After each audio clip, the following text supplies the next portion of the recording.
What's up, family? Gerald the Bossman here. You're tuned into the Bossman Show on AM 1010, AM 1430, 1055 The King. Let the King out at 105theking.com and the Bossman Show at bossmanshow.com. Hit me up on Instagram, The Bossman Show, Twitter at Bossman Show, and Facebook, Bossman Show. It's the Bossman on your radio. Listen to the Bossman Show with your host, JR, Saturdays at 9 a.m. right here on AM 1010, The King. What's up, good people? BetOnline is your number one source for all your betting needs. The latest odds, lines, and matchup reports for baseball, boxing, golf, and more. BetOnline continues to be the fastest and easiest way to place your wagers, including live betting and your favorite casino and card games available to play right from your phone. Head to the website or use your mobile device to sign up today and get in on the action. Remember to use your promo code BELIEVE, B-L-E-A-V, for your 50% welcome bonus on your first deposit. BetOnline, where the game starts. BS3 Network, changing the way you watch TV. Yes, BS3 Network, changing the way you watch TV, covering content and hot topics from A to Z, sports, music, society and culture, movie reviews, you name it, we have it. Check it out on bs3network.com or check us out on Roku, BS3 TV on Roku, as well as check out your favorite podcasts on all podcast platforms or Spreaker.com/BS3 Network. You are now tuned to BS3 Network.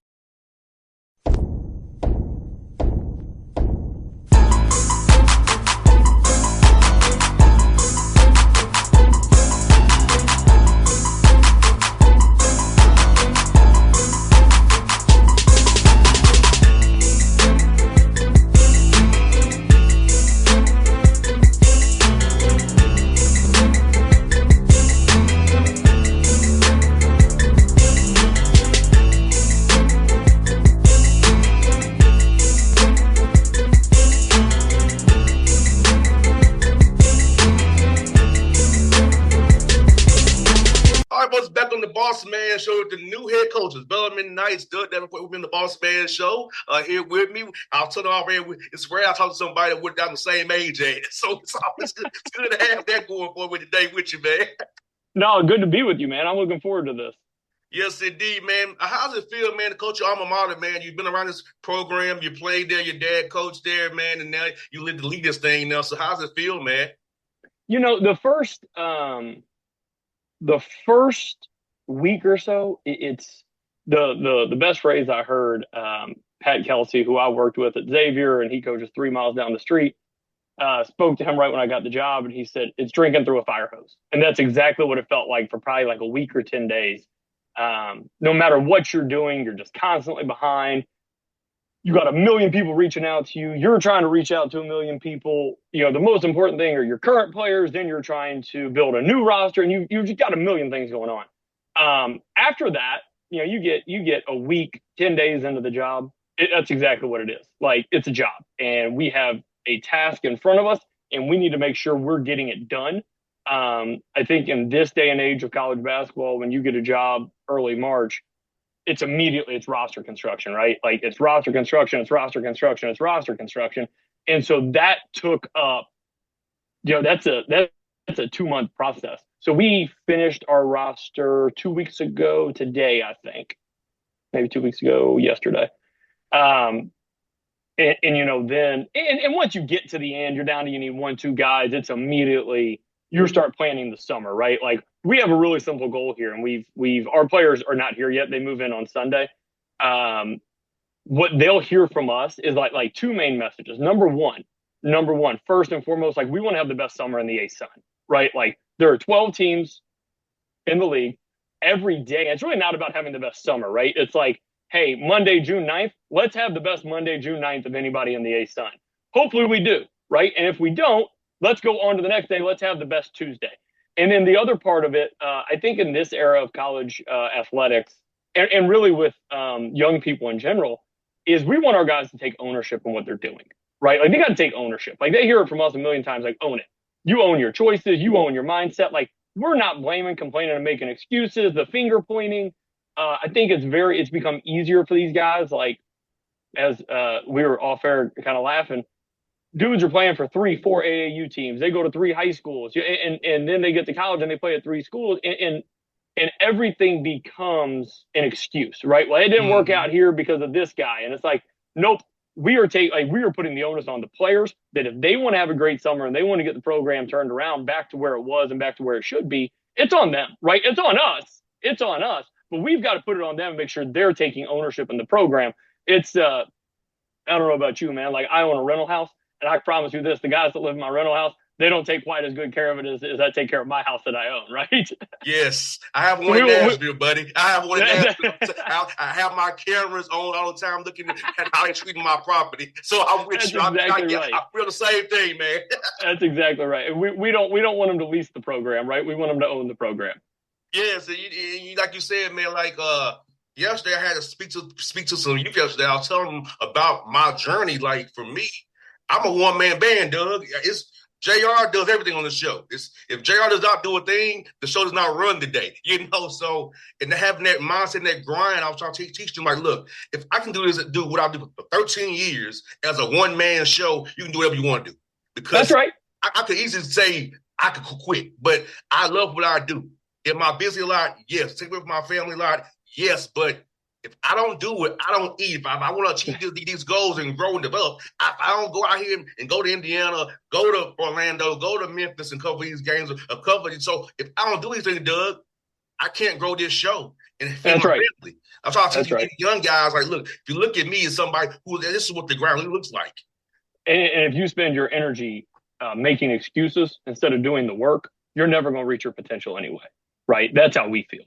No doubt, man. No doubt, man. Like you said, it's so important to build these bricks on June 9th, build a brick on June 10th. So, and that's something that young men don't understand, though. Sometimes it's like, I played too as well. My dad was a coach, like your dad was a coach. Like, you have to master simple. You have to really make every motion count. That's what my dad always say. Make every motion count. Everything you do matters. We do everything for a reason. The simplest drill is for a reason. The simplest workout is for a reason. The simplest weightlifting thing is for a reason. So it's like, that's in my mind still this day, brother. It's like, my dad's words stay in my head. That's why I go the way I go. And I wish young men would understand that, which we understand. We're at our ages we are, but like, it's a process to be good. That's right. That's exactly right. It's crazy, man. But man, man, for you, this summer, is it more going to be about individual development, or is it going to be more about putting in some team concepts as well? I think, I guess we've probably had summer hours 8 or 9 years now in college basketball, maybe 10. And I don't know if anyone thinks they have it figured out perfect. I talked to Matt Painter from Purdue about this, and I've gone back and forth about this, and it will be a combination of the two. Like I can tell you, our first week, Monday, we're going to have individual instruction. We'll have 3 groups of 5. And that's going to be more to help introduce drills and teaching points that we will then do at a larger scale on Tuesday, right? Like mixed with skill work, right? Like it's skill work, teaching, skill work, teaching, skill work, teaching. And how much of that can we squeeze into a 30 or 40 minute individual instruction segment? And then on Tuesday, we're taking, essentially the same teaching points that we're doing with 5 guys in a group. And now we're introducing it to probably half the team, right? Like you'll have 7 guys in red on this end, 8 guys in gray on this end, and we're teaching the same thing on 2 ends. I think we used to try to do like 4 days a week, maybe 4 1 hours, or 2 days of individual instruction, 2 teams. We're really going to try to get it done a lot more in 3 days this summer. I think, again, like we talked about earlier, where with us trying to put the onus on the players to take ownership in the program, you will not become a great player 4 hours a week with the coaches in the summer. Like you won't. But if we are with them on the court 4 days a week? Like, are we starting to limit the time they can get in the gym on their own, or 5 days a week? And so we are trying to kind of strongly encourage our returners, our more veteran guys, to help get guys in the gym and show that, like, if they want to flip this thing, they got to do it, right? They have to put in the work. And so we're going to, I think an average week for us will probably be, we do a fun thing. When we have camp going on, camps are big for us. We'll do Friday morning from 8:30 to 9:30, we practice. We have about 250 kids in camp, and we invite the parents and the siblings. We get 500 people to come watch us practice in June, right? It's a pretty cool deal. Oh, yeah. And so, like, for us, it's like, can we go for an hour and a half Tuesday, hour and a half Thursday, and then our 1 hour practice on Friday in front of camp, which is just a scaled down, sped up version of what we're doing on Thursday, right? So I think it's really important that we instill enough team concepts that they understand exactly what we're asking of them on the basketball court, right? And they start to understand terminology.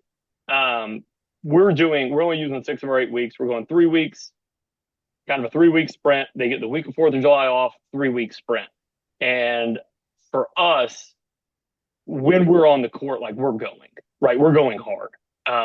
We don't have enough time to walk into it, right? We got to kind of dive headfirst into it. Oh, yeah. And I am excited to, let the fur fly a little bit, right? Like, let's find out what we got. We got 9 new guys, man. We're thrilled about the 9 new guys, but, like, you can watch some stuff on film. You talk to previous coaches. You talk to coaches who played against them. Hey, man, I want to see what guys are like, on a Thursday afternoon in June. I want to find out who wants to compete.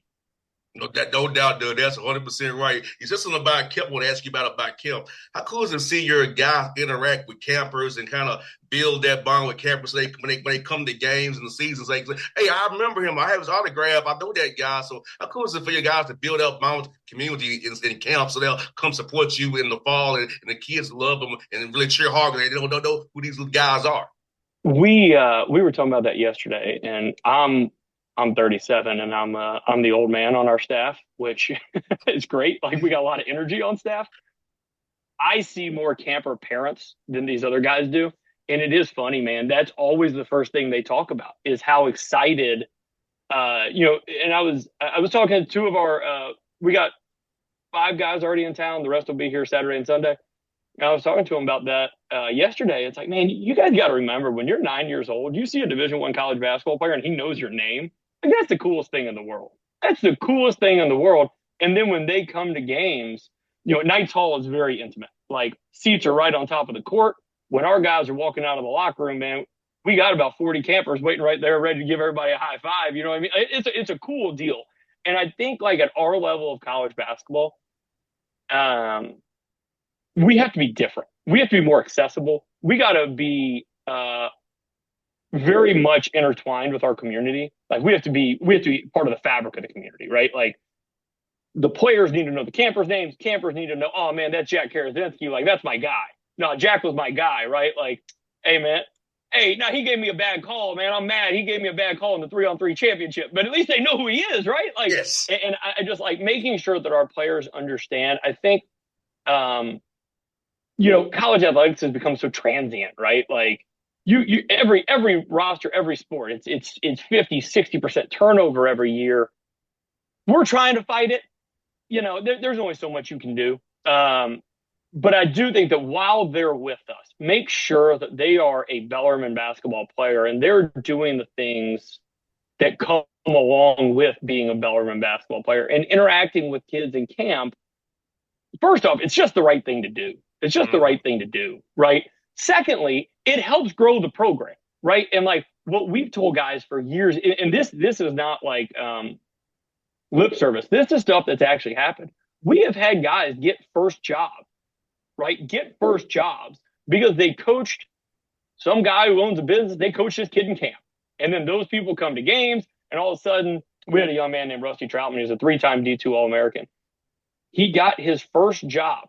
This is like true story. He got his first job. Rusty's one of 4 boys. One of his older brothers was had like a Bellarmine number 5 Troutman shirt on. And a guy walks up to his older brother after game. He said, are you Rusty's older brother? And he said, yeah. And he handed him a business card, and he said, like, I've admired that kid from afar for 4 years, just the way he conducts himself.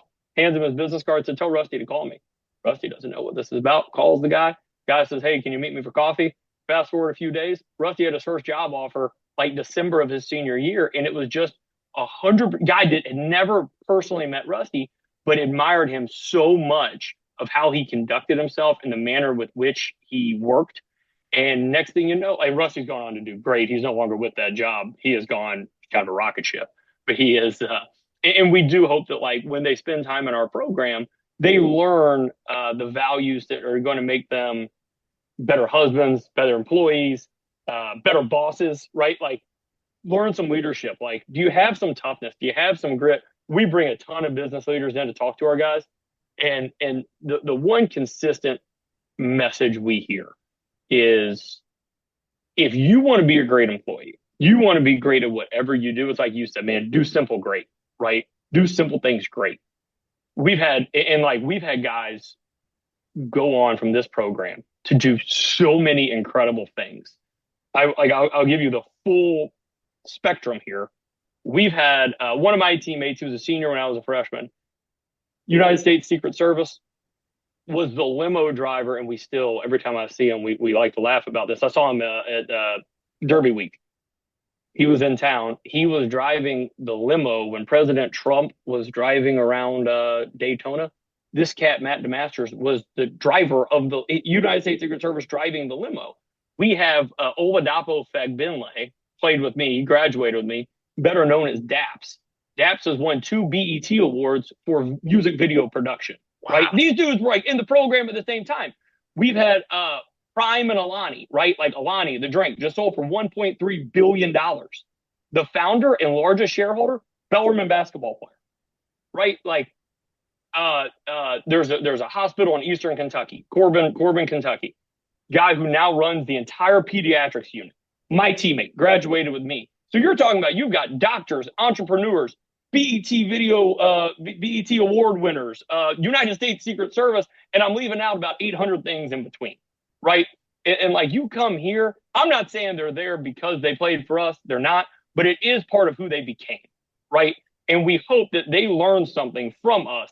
And as they go into the world, they use it, right? Like they can look back on some lessons that they learned. And most of them are probably like, are you a great teammate, right? Do you have some perseverance, right? And like, are you gonna break down and melt down because somebody tells you you're not doing a good job, right? And you know this, man. You see young people all the time right now. They get told something they don't like. Their first instinct is to run away. Shut down, Doug. They shut down. Right. And we want to run. We want to run to it and run through walls. Yes. Right. We don't want to run to the wall. We want to run through the wall. Yeah, man. Like when you're independent, like I'm independent, so I don't have that corporate backing behind me. So right. I've heard no a lot. That's right. That's right. Yeah. Right. You got thick skin now. So that first one probably hurt though. So I had to tell like the guy who runs the NCAA tournament, I said, look, man, I interview more coaches than a lot of people interview. And so what are you talking about? So you can't credential me. So I hate finding. So I said, look at my archive. I talked to Kelvin Sampson. I've talked to people like that on my show. You know what I'm saying? Lamont Paris, the guys in mid-major, high-major. So he's like, oh, because I wasn't corporately. Here are your credentials, boss man. That's what they better say. So, okay, you're good. But I had to fight with them about that for 2 years, man. Right. Because I don't have a corporate thing behind me. But that don't sound like the NCAA. It doesn't sound like they'd make you go through a whole bunch of bureaucratic paperwork. And that don't sound like them. I'm not familiar with this organization you're talking about. We won a conference tournament. They told us we can't play the NCAA tournament. It's funny. You say that. The SEC, I don't care, say that on the air. They deny my credential. I'm like, I've talked to your coaches. What are you talking about? So, yes, it still happens. It happened this past March. Like, oh, yeah. What? Oh, yeah. I'm fully aware. Hey, but I laugh at now, Doug, like, hey, look. I know how I do quality work. I know what I do for a living. I love what I do for a living. If you don't respect it, that's your problem. God help you. That's right. That's right. And you're still going to get coaches on here to talk. Yeah, exactly. So it's like, whatever. You're not hurting me none. Yeah, that's right. And that Doug Baskets, man, the A-Sun now is moving to – I loved your own campus site tournament. Yeah. but now it's moving to Jacksonville. How did y'all come to that decision, and how do you feel about that going forward, man? And that's my opinion.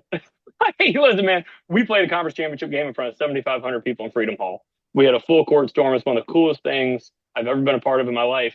And listen, I was on staff. We won the last. I'm not in any way knocking what the current Big East is, because I do have a degree from Xavier, and I was on staff there, and I worked for Coach Pitino.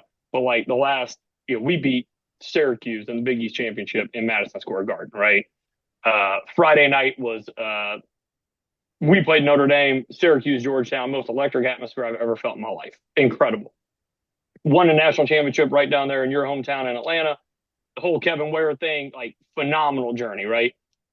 7,500 people in Freedom Hall, first school in the history of college basketball to win their conference tournament during the transition.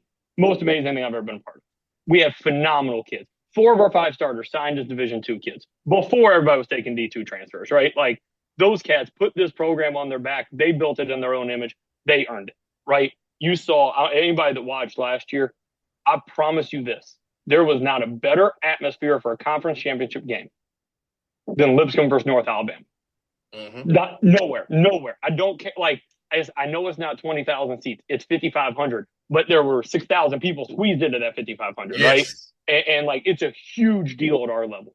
Man, you play in the NCAA tournament, you get to hear your name called on CBS. Like, it doesn't get any bigger at this level. And the administrators, presidents, league, they're going to do what they're going to do. Like, that's fine. It's their decision. I'm not – any energy I spend on that is taken away from the energy I can spend on our team. So, like, I'm not giving a second thought on it. But I'm going to tell you, some of those on-campus sites were really cool environments, man. We won at Liberty to get to host the ASUN championship game. I would tell you this, the 2 most memorable road wins in my life, right, was when I was at U of L, we led the Big East. When I was at Louisville, we led the Big East in road wins. And that's something Coach Pitino was, like, really proud of. It was a huge deal for him. We won at Syracuse. They ended up going to the Final Four. We beat them in the Big East championship. There were like 36,000 people there. All right, unbelievable road win. That's probably number 2. Winning at Liberty in the ASUN tournament where they had never lost before, that's probably number 1. And we did it on the strength of a 5th-year senior, a 4th-year junior, a 4th-year junior. Like, these dudes that gave everything they had to the program, and it all came out right there, right? And, like, the pride that they had in putting Bellarmine across their chest, man, like, it meant something to them. It meant something to them. And we're losing a little bit of that in college basketball, right? So it's on us. It's on us to make sure we're instilling that. So, like, hey, man, our guys are going to hear Sunday night. Sunday night is day 0. Monday is day 1. And this team, we have one goal. Can the team reach its potential? Can the team reach its potential, period? And, like, if you don't care about the name on the front of your shirt, you can't do it, because we're here for the team, man. Like, we're here for the team. I'm thrilled with the individual pieces we brought in. If you told me, they announced publicly that I got the job on March 11th. If you told me on March – hey, I appreciate you, man. We had a good birthday this year than you and I both did. Yes. My phone was ringing a lot, but we had a good birthday. If you told me on March 12th this was the group we'd be able to put together, we love and retain. I should say retain, because that was the first win, man, was like, there were guys in the program that had been through some rough stuff, but we wanted them with us. We knew we were building something for the future, right? We kept 5 scholarship players. Kenyon Gooden, Grant Whitaker, Miles Watkins, Jack Karazinski. Who am I forgetting? We got 5. I know we got 5. Who else we got? Hold on. We got Miles, Grant, Kenyon. Oh, Tyler Doyle. It's just going to be a sophomore and Grant Whitaker. Tyler Doyle, Kenyon Good, man, nobody, I'm telling you, they were playing as well as any 2 guards in the league at the end of last season. Young guys. One was a redshirt freshman, one was a true freshman. Jack Karazinski, like, was never healthy last year. Guy averaged 16.5 points in 21 minutes, right? Like, we got to get him in one piece. That was the foundation. We said, all right, we got these 5 scholarship guys, and we have 2 outstanding walk-ons, Luke Anderson and Grant Neal, man. They don't come any better. These kids are team guys, man. And it was like, all right, now what we got to go get? What do we need to go get? And we had to get pieces that complemented what we already had coming back. It is, I am a firm believer in this. It is not go grab the 13 best players and figure it out. It's not. It's a puzzle. You're putting a puzzle together, right? Like, we're trying to find the 13 right players, not necessarily the best players. They got to believe in how we do things, right? Like, we cannot reinvent the wheel every single year. We can tweak it. We can improve it. but we cannot rip up everything we've ever done, because that's not what I know, right? Like, so we are leaning all the way back in. We are playing extreme Bellarmine basketball, man. It's going to be racehorse basketball. We're going to play as fast. That ball is going to come across midcourt as fast as it ever has. It's going to get reversed side to side as quickly as it ever has. And like, if that thing comes inside out and your feet are set and you don't shoot the ball, if you don't shoot the ball, you will not play. Like, we ain't playing timid. We ain't playing scared. Like, now defensively, if you're going to beat us, you're not going to beat us in the paint. You will not beat us in the box. You will not beat us at the free throw line. We have a really simple saying. If the ball is below somebody's waist inside the pack line, two options better happen. You either better come up with their ball or you better come up with their arm. Period. That's it. Like, we have to make sure. Brad Stevens had a thing when he was at Butler, and we played him when I was at Xavier. He lived by this. The toughest team sets the rules. Like, right now in our league, hey man, you go play North Al, you go play Jacksonville, you go play Florida Gulf Coast. They are punching you in the mouth the first 4 minutes and seeing if you can handle. And when you get punched in the mouth, you have two options. You can back up, and they're going to keep swinging, or you step towards them, you eat up the space, and you let them know, like, we're right here. We're right here. And if we have anything this year, we will have some toughness. Because if not, those guys won't play. They won't play. Like, if you don't want to play, just show that you're soft. You won't play. You won't play. And make it real easy on us, right? Make it real easy on us. I will tell you this, man. I will tell you this. Right now, our league is incredibly competitive. When Liberty and Kennesaw left, Liberty and Kennesaw were pretty well resourced, right? And I'm not saying everybody's the same 1 through 12. Not everybody's the same. But there is really good coaching up and down the league, man. I'm going to tell you, I don't know if you've had him on here. Jordan Mincy's my age. Yeah, I saw him a few weeks ago when I was in Jacksonville. Okay, let me tell you, like, and you know this as well as I do, Jordan Mincy will be on an SEC sideline in a few years. That dude can coach. Pat Chambers, Big Ten coach, right? Tony Pujol at North Al does a phenomenal job. I'm not ignoring anybody else. I'm just telling you, like, those dudes, hey man, like, very competitive league, very good coaches, right? Like, and everybody's kind of playing the same game. We're putting rosters together, right? Like, at our level, it's hard, man. You're going to have a lot of turnover, and you got to figure it out. And those guys, the first thing I would tell you, and this is why, I'm not ignoring anybody else. You know exactly what you're getting. Jacksonville, they're going to play really physical. They're going to play two bigs. And I was with Jordan last week, and I said, Jordan, the thing that's hard about playing against you all is it's not about what you do. It's how you do it, right? But everybody in the league, when I was at Xavier, Chris Mack used to say, like, if you want to have an identity, if you want to truly have an identity as a program, everyone in the league, when they talk about you, should have about the same first 3 bullet points. And, like, you go play Jacksonville, they're going to play two bigs. The game for them offensively, they could care less what they run. They don't turn the ball over. And when the ball hits the backboard or the rim, that's when the game starts. Because they are coming. Like, they are putting forearms in the back of your head, and they are rebounding the ball with 2 hands. And I know that they're going to do that, because if they don't, Jordan won't play them. It's cut and dry. Defensively, they are going to get after you from the second you get off the bus, period. And, like, unless the ref blows the whistle, it ain't a foul. So you better adjust to that, right? Like, those dudes have an identity. North Al is going to offensive rebound relentlessly. They are going to drive the ball relentlessly. Defensively, they are going to get after you. Like, the best teams in our league, man, they have an identity. We had an identity. We're getting it back. Like, it's coming. We are going to lean all the way in on what we've done best. And, like, are we going to have some shortcomings? We probably will. But we're going to be really good at what we do.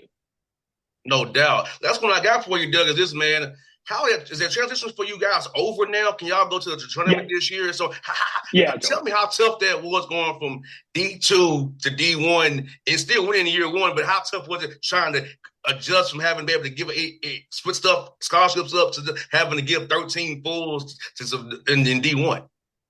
Yeah, it was challenging. It was challenging, but I'm telling you, man, like, we had a group of guys who had a lot of pride in the name on their shirt. And it started there, man. And there was never, I think those dudes wholeheartely believed in each other. They believed in how we did stuff, right? And there was absolutely, those like first 2 years we had some guys that probably felt very, very disrespected. I think we were picked second to last, or maybe last in the league our first year, and we were tied for first. We played Liberty the last day of the regular season to win the regular season. They beat us. Darius McGee hit like 9 threes. But there was never an ounce of doubt, right? Like they believed in each other. They were fierce. CJ Fleming, Justin Betts, Pedro Bradshaw, Dylan Penn, Ethan Claycomb, Garrett Tipton. Like, listen, man, Nick Phelan. They may not have been the most talented players. They were as tough of dudes as you would find. And they played like every single, it was personal to them. It was personal to them. Like these cats, listen, they didn't turn down Division I offers to come to Bellarmine. They didn't have Division I offers. They didn't have them, right? This is what they had, and they made the most of it. Fast forward to year 2, we finished second in the regular season again. We won the tournament, right? And with a lot of the same cast of characters, we lost Pedro Bradshaw. 4 of those guys, 4 of our starters were signed when we were a Division II school. We started one freshman. He was our 5th leading scorer, and we actually played, I think he was like 6th or 7th in minutes. We played 2 guys off the bench quite a bit. Recruiting was hard. Recruiting was really hard. We had all these older guys that were established Division II players and played a ton of minutes, so they were ready.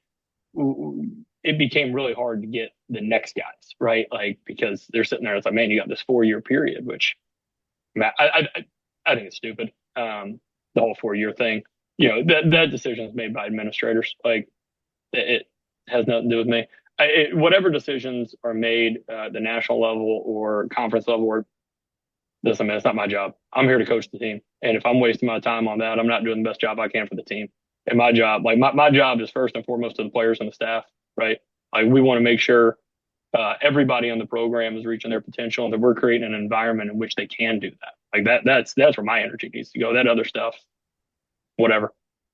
No doubt, man. And I hope to see you in Nashville when you play at Lipscomb or Austin Peay, because I can make the drive up from Atlanta and can see you play, man. Come on up, man. I've been to Allen Arena and I've been to Austin Peay a few times. Hey, I'll tell you what. We I don't know if this is totally out publicly yet, but we open at Georgia. We're in Athens on Monday. What's the first Monday of the November 3rd? November 3rd. Yeah, come on over, man. I sure will, man. Well, Doug, it was great to talk to you, man. Like I said, I'm excited to talk to somebody my same age. It was fun, man. Hey, I hope we get to catch up in July, man.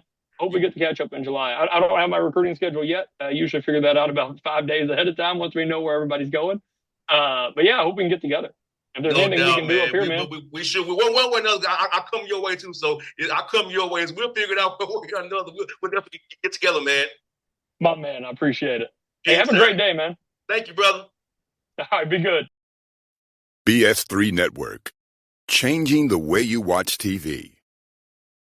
Yes, BS3 Network, changing the way you watch TV, covering content and hot topics from A to Z, sports, music, society and culture, movie reviews, you name it, we have it. Check it out on bs3network.com or check us out on Roku, BS3 TV on Roku, as well as check out your favorite podcasts on all podcast platforms or Spreaker.com/BS3 Network. You are now tuned to BS3 Network. What's up, good people? Bet Online is your #1 source for all your betting needs. The latest odds, lines, and matchup reports for baseball, boxing, golf, and more. Bet Online continues to be the fastest and easiest way to place your wagers, including live betting and your favorite casino and card games available to play right from your phone. Head to the website or use your mobile device to sign up today and get in on the action. Remember to use your promo code BELIEVE, BLEAV, for your 50% welcome bonus on your first deposit. Bet Online, where the game starts. What's up, family? Jared the Bossman here. You're tuned into the Bossman Show on AM 1010, AM 1430, 1055 The King. Let the King out at 105theking.com and the Bossman Show at bossmanshow.com. Hit me up on Instagram, The Bossman Show, Twitter at Bossman Show, and Facebook, Bossman Show. It's The Bossman on your radio. Listen to The Bossman Show with your host, JR, Saturdays at 9 a.m. right here on AM 1010, The King.